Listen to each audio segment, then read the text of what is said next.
So, thanks for coming back to us, Anya. I'm going to look at the question of vision and what your vision for DSP was at the time. So the question is, what was your vision and do you think it has been realised 35 years later? Yeah, well, our vision, which we spent some time working out, was very clear. We wanted a school which was multi-denominational, in other words, where children of all religions and none would be equally respected. It would be co-educational, under democratic management. So basically they were the three key principles that were fundamental to the setting up of the Dalkey School project. And 35 years later, those remain the three key principles, and our vision has been more than realised in terms of the extent to which the sector has grown. And as you probably know, it was while we focused on one school, that very first circular that we sent out exactly 40 years ago made it very clear that it wasn't the only school. The phrase we used, the first school may be the hardest to achieve, because although it could be set up tomorrow under the present Department of Education rules, it does cut across the present practice of schools under denominational management. So we talked about it as the first school, and that our ambition and our vision was to set up within the national school system a number of schools around the country. Right. Have you had any chats with people about the second level efforts? Yeah, well, we had, right from the beginning there was discussion obviously about having a second level school, because we were aware that once the first school here in Dalkey was successful, we'd have graduates of the school, and the question was, where would they go to school? In the event, again, we, as often happened, there were different points of view. I mean, some of us felt, well, look, there are the comprehensive schools. My late husband, who worked in the Department of Education in the development branch, was very strongly supportive of the comprehensive schools. Right. And the community schools. And his view was, and the deeds of trust, there was still ongoing discussion at that time about the trusteeship and patronage of those schools. It wasn't quite clear yet whether they would be denominational or not. And we felt, certainly my husband and I felt, it wouldn't be appropriate for the Dalkey School project or an Educate Together movement to develop kind of in competition, if you like, right, with the community and comprehensive schools. So they were just starting? They were just starting around that time. The comprehensive schools had started in the late 60s. This was 1974-75, and community schools, the debate and the discussion about the community schools was just ongoing at that time. So we had hoped at that time that the community schools would be multi-denominational. Yes. And to push forward with a separate voluntary secondary Educate Together school. Personally, we were not. Bill and I would not have been in favour of that. Others were, but we felt, look, let's focus on national schools. Yes. That's the system we can impact on. Right, and you have done. It made a great impact. So how much work was involved?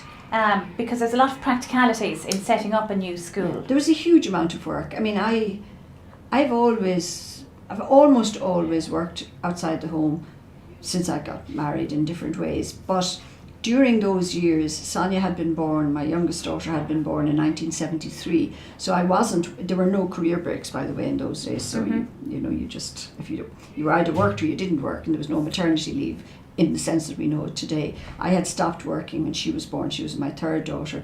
And I wasn't working outside the home at the time. But I worked as hard. I was more or less, did the secretarial myself with a very good friend of mine, Helen Fahy. She was secretary to the DSP, to the patron body. Yes. She and we had worked together in the Department of Education, and we did all, with Mike, obviously. Mike was chair. Mike Johnson was fantastic because he was willing to go out front and to be the public face of the emerging movement. And it wasn't easy to be the public face of it. I mean, for example, it wouldn't have been credible for me to do so because I was known to come. I was working part-time in Carysford, for example. So it just wouldn't have worked. I wouldn't have been credible. Mike was a very credible figure. And what made him credible? Well, his background made him credible. He came from sort of a Protestant but Republican background. So he was strongly, he was Irish through and through, but nevertheless he wasn't a Catholic, which was quite important. He also, of course, had worked in RTE. Was he still working in RTE? He was, of course, working in RTE at the time. So he was a very good public presenter in any event. So, and I guess he was and still is the kind of a person who not only who was a very good public figure to speak on our behalf, and then when Desmond Green became involved later on, well, not that much later on, he was involved from about the second year of from 75, I guess. He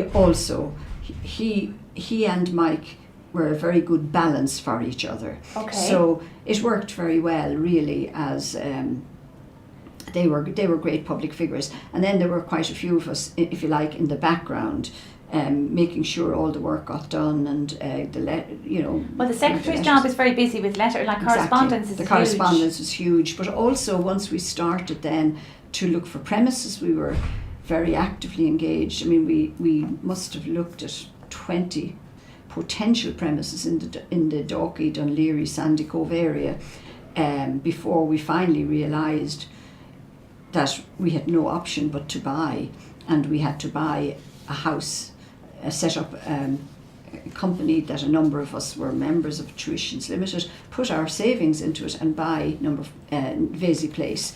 And Vesey Place was where the school started. That must have been a bit terrifying, was it? Putting your personal savings... Putting our personal savings into it, it certainly was, yes. Yes, certainly was virtually all our personal savings. And there were about 6 families did that. Right. And we bought Vesey Place. As it happened, it worked out, but we had identified quite a few suitable premises, but when it came to the crunch, sports clubs, sports halls and so on, community halls, but in fact the church, who owned so many of them, ultimately had a trustee which went back to the church, and they refused to rent them to us. So very few public spaces or public properties at that time, or publicly available properties, were willing to rent to us. So we had no choice but to buy. Yeah. And how long did you own it for then? We owned it until this building was completed. Okay. This building. We owned it from the summer of 1978 until 1985. When we moved here in 1984, I think we moved to this building. Yeah. Yeah. Then we sold it. Okay. Got our money back. And so you're talking about a lot of money there. So there was a lot of work then around fundraising. There was a huge amount of fundraising as well. I mean, that obviously, the ownership of the building, that wasn't part of the fundraising. Yes. But there was a huge amount of other fundraising because we knew in those days the local contribution was considerable. Both we knew we'd have to buy a site, and we knew we'd have to pay about 15% to 20% of the cost of building this school. So we had to fundraise all of that. We started fundraising at the very beginning, and the value of that, apart from having money, was the fact that it created a sort of a network of friends and parents who were totally committed to a new school, and we got to know each other socially and personally, and we got to identify people who had good skills for different jobs. And so the fundraising, which went on for 4 years before we opened the school here, was actually very useful in lots of ways, but it was very demanding. Every Saturday morning we had a market, as you probably have heard. Yes. And there were 6 or 7 of us who would drive around from 8 o'clock in the morning to collect scones and cakes and quiches and all sorts from different individuals, and then bring them to Dalkey Town Hall, and it went on until 1 o'clock every Saturday. Because it's interesting, that hasn't changed. Some of it now, maybe not the every Saturday aspect, But when fundraising starts, the people really kick in. They do. Parents. Yeah, fundraising, ironically, you know, while it's a burden in some ways, it's actually a great social. It's great for bringing people together socially. Yes. It serves the same purpose as church on Sunday serves for the churches. Okay. So, you know, it was an opportunity for people to get together and to meet and across the barriers, if you like. Yeah. It was irrelevant. You know, obviously we weren't going to have a church or prayer services or those kind of meetings for Yes. the variety of parents, but the market did that for us, the Right. Dalkey market. Yeah. Oh, it's great. Yeah. Now, what were the perceptions of people in the wider community at the time? Well, they were mixed. One of the first things we did, I mean, we knew we had support from quite a few parents who had been involved with St. Patrick's in Dalkey, the Church of Right. Ireland school. We knew that. But that was a very particular and almost selective group of parents, if you Right. like. We wanted to get a sense of what broader support was there for the school. So we carried out quite a big survey, a survey of over 2,000 homes in the area. And the results of that survey, it was a very professionally, a very professional survey. We still have all the papers of that and we published the results of it. And from that we realised that there was quite a strong support, stronger than we had anticipated. Right. That while not maybe those who responded and who had children, maybe 40 or 50% of them would be willing to send their children to the school or said they would be willing. Yes. But a much higher proportion of them, well over 80% of them, had no difficulty in seeing a school like this set up. Right. And that was very important because we now, for me certainly, I really felt, I didn't want to go against the tide. Yes. Other people felt differently, but we now knew that we had a body of support from the local community. Having said that, it's a bit like the current referendum. There were some very strong negative voices, and Okay. I brought here, and you can, the document Have the Snakes Come Back, which was a booklet, a pamphlet, which was circulated about those of us who were, we were portrayed as trying to get the churches out of education, which of course was Right. never true. We Yes. never ever set up to secularize the system of education. All we were looking for was a choice for those who wanted a choice. And in Dalkey, that was one school we were asking for. And we didn't know whether there would be ever any more than one school in the whole country. This leaflet, which was called the Dalkey School Project Saga, was circulated by a group called the Council of Social Concern, CUSC. You know what CUSC stands for? Right. Prevent. Yes. It was circulated to it's a very right-wing Catholic group who circulated this to all the homes in the area, and I found that very distressing because we were named in it. It was suggested. I mean, here I was on behalf of the Dalkey School Project. Mrs. Anya Hyland, a founder member, sang Mr. Wilson's praises on RTE. Mrs. Hyland is the wife of a statistician in the Department of Education. You know, it was nasty, and Right. and it went on like that, and it talked about what we were trying to do, and the phrase.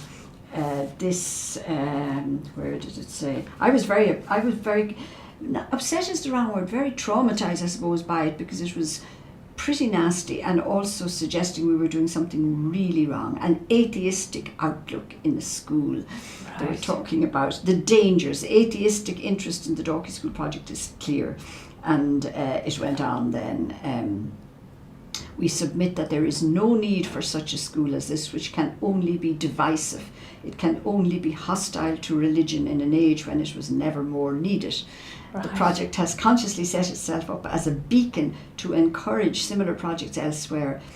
Dalkey could be a precedent for major trouble in other areas. My goodness. And you know, I was young and impressionable. I was interested in education. I was working in Carysford College on a part-time basis. I mean, to be painted in that way was not very nice. And how did you respond then? Well, we were helpless, of course. We couldn't respond. All we could do was simply that's where the survey proved to be very helpful when when the issue arose and when we were given an opportunity to comment in the media. Again, you'll see that in the cuttings from the Education Times of the period. When we got an opportunity, we were able to say, well, look, we've carried out a survey. We have a lot of support in the area. We are confident that if a school is set up, it will be viable. At the same time, it's not going to be a huge school, and it will not impact negatively on the other schools in the area. So it was all the time a question of being diplomatic and being as patient as possible, but nevertheless being very aware that this was it was turning into a rather nasty campaign. Yes. And it was not comfortable. And I mean, at one stage, the parish priest in Dalkey condemned the Dalkey School project and some named people from the pulpit. And so, you know, if you're part of a community, I was a member of the community council. Actually, I was a representative of our area in Dalkey on the community council, and I was also secretary of the was that parish related? No, the community council was the community council was always and still is in Dalkey a totally what's the word, civil society, civic organisation. Yeah. So but we, you know, I was very aware of strong that there were some individuals who were very, very negative indeed, and who associated us with everything that was, as they saw it, undesirable in Ireland.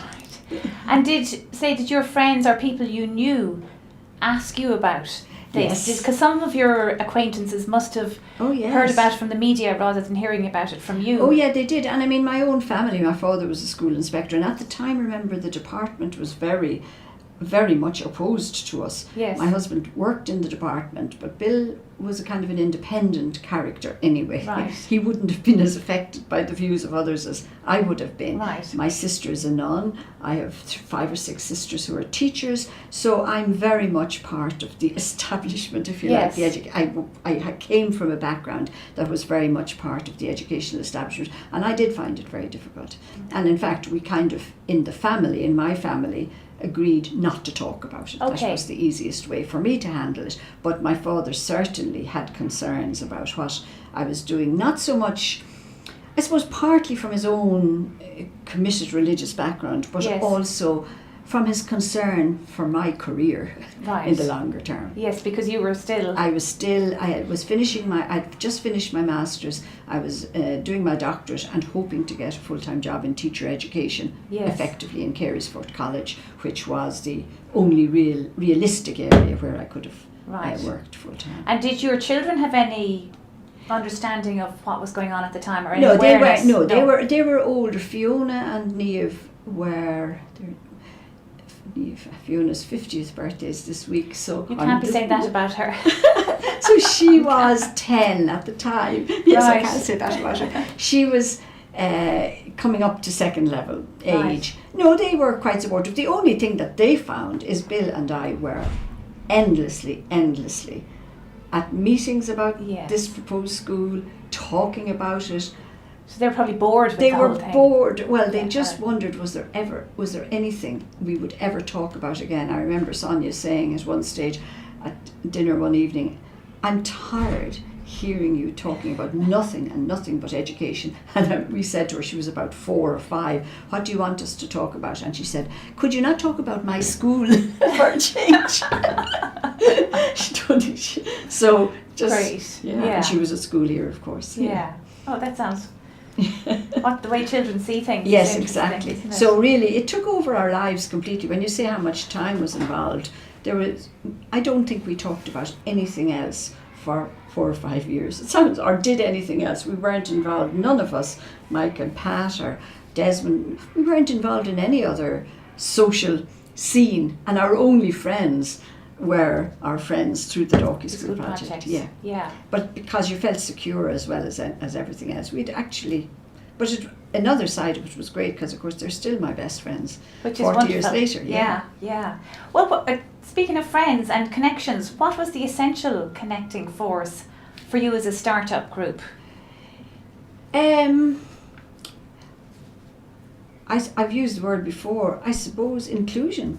inclusion is the word for me that certainly became for me throughout the rest of my educational career the important factor, that children of all backgrounds, religious, cultural, social, ability and or disability, in other words, Yes. that they should all be included in one school where at all possible. Right. I mean, that the school would really take seriously its mission and its vision of inclusion. The school, which I think it was Mike maybe got the phrase first, where no child shall be an outsider. Yes. You've Mike seen mentioned that. Mike, Yeah. And that I think was and that has continued for me in my educational career in the university sector, in my research, in my various projects I've been involved in. That has been the central driving force, that children of all backgrounds and whatever their issues are, that they should all be, the educational environment should be an inclusive one.